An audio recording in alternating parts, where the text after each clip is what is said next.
So a lot of people don't really like the F chord. They also don't really like bar chords. The F chord just happens to be the first bar chord on the fretboard. Here's what a lot of people don't really say. You don't need to play all 6 strings in order to make a chord. Let me show you a simple version of the F chord that actually works. As I mentioned, the F chord is really the first bar chord that most people encounter. It's hard because you're trying to play too many notes. The width of the frets are much wider down here, and the tension on the strings is a lot stronger. There's a better way to get started playing all these bar chords, and specifically the F chord, which people struggle with. F major is made up of 3 notes: F, A, and C.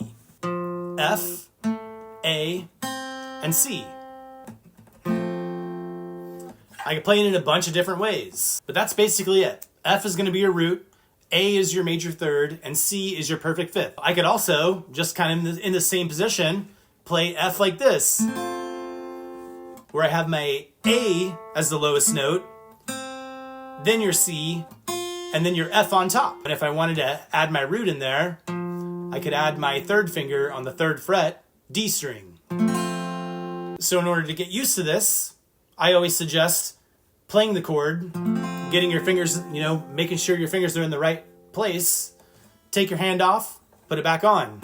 Play the chord again. Take your hand off, put it back on. You can also start it from the low E string and work it up to, 4 strings or 5 strings or whatever. And we have our root right here at the 1st fret 6th string.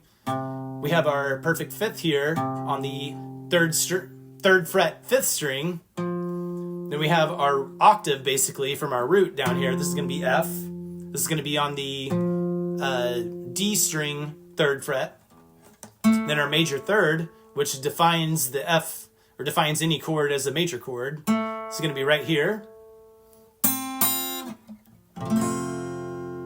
Kind of be lazy with it and only play these top few strings. As long as you're playing the G string here, you're going to be hitting that major third when you're using this E major bar chord shape down here, and work into adding these upper 2 strings here.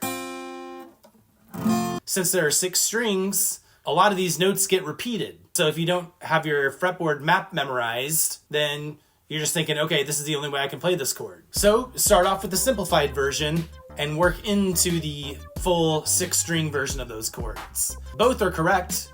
The listener is going to interpret that as a F major chord.